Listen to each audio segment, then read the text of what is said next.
and welcome to IP Study Video Lectures. Today we will discuss the 16th chapter of Grade 6 English Grammar, and our topic is Subject-Verb Agreement. This simply means that a subject and a verb must match or agree in a sentence. That means they must match in number. Before the end of this lesson, you will be able to understand the concept of subject-verb agreement, apply the rules of subject-verb agreement in sentences. So we will understand what is a subject-verb agreement, and we will particularly focus on the rules of subject-verb agreement.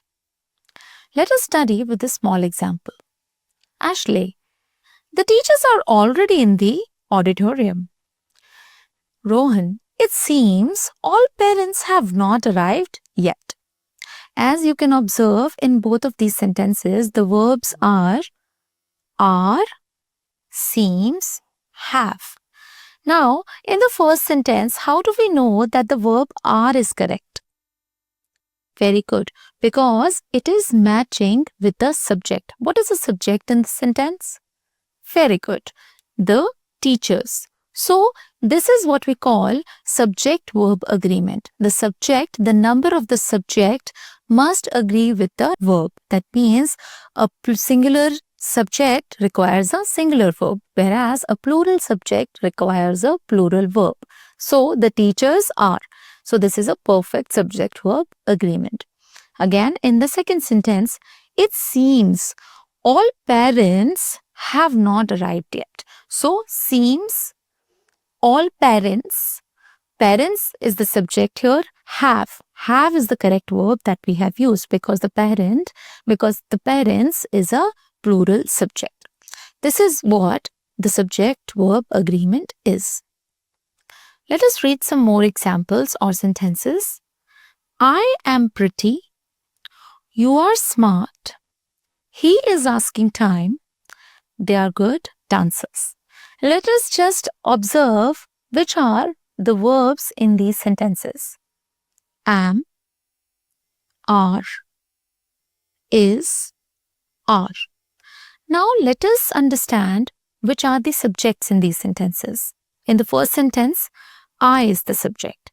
So I goes well with am because the subject is I. With the subject you, we always use are. He is a singular subject, so is the perfect subject-verb agreement. They are good dancers, so they is the plural subject here. That's why we have a plural verb here. In all of the above sentences, the same verb, to be verb, is used and the same tense, simple present, but the verb form is different in all the sentences.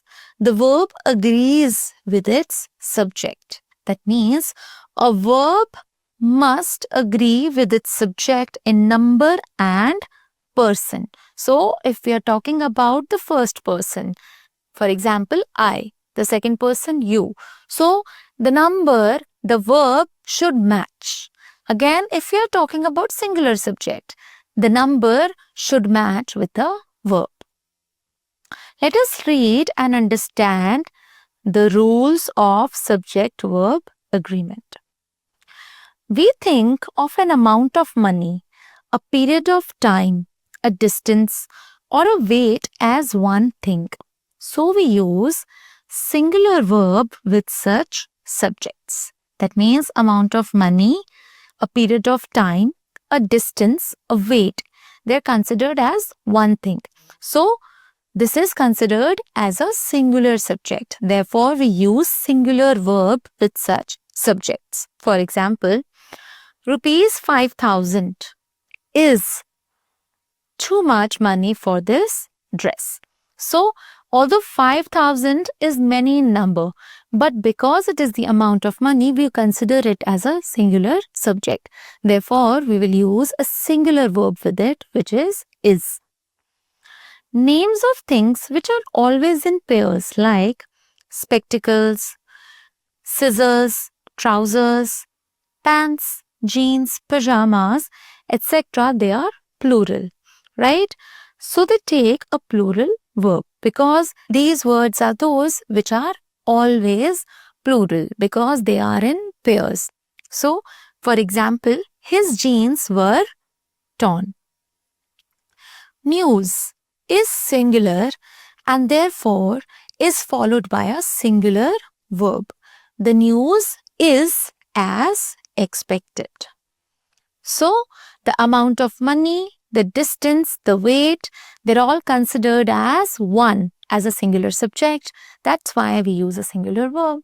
Few words are always used in pairs, like scissors, spectacles. So they are considered as plural subjects. That's why they take plural verb. Whereas news is a singular subject and they take a singular verb. Similarly, subjects like mathematics, English, science, they take a singular verb because they're considered as singular subjects. For example, my favorite subject is science. The noun police is plural in meaning and takes a plural verb because it is a group of policemen. The police have arrested the suspect. So we use plural verb with the word police. After one of and plural noun, the verb is singular. Like, one of his friends is naughty.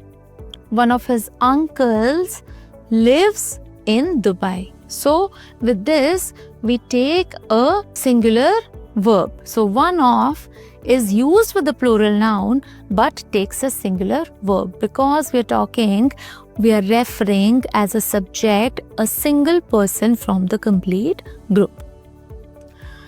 When a plural noun or pronoun follows either of, neither of, any of, none of, we can use a singular and plural verb. Like, neither of us knows or know the solution. So both singular and plural verb are correct here. So whenever we have a pronoun or a noun followed by either of, neither of, any of, none of, we can either use a singular verb or a singular or a plural verb. Neither of us knows or know, both are correct, the solution. In sentences beginning with there, the real subject comes after the verb. Like, there is a tree, right? So if we have the following the verb, we have a singular noun, we use a singular verb. But if the following we have a plural noun, that means there are trees, we use the plural verb here. So with the word there, the real subject comes after the verb there because this is a demonstrative pronoun. So there we use the verb subject later in the part in the sentence, and that identifies what kind of verb do we have to use. There is a cat in the garden. There are 6 people waiting in the lobby. So this was all about subject-verb agreement. So before we end this lesson, let us do a quick recap. A verb must agree with its subject in number and person. We use singular verbs with amount of money, distance, weight, and subject names. We use plural verb with plural things like scissors, spectacles, and words like either of, neither of, and none of, etc. So that was all about it. Stay tuned for our next video lecture and keep revising.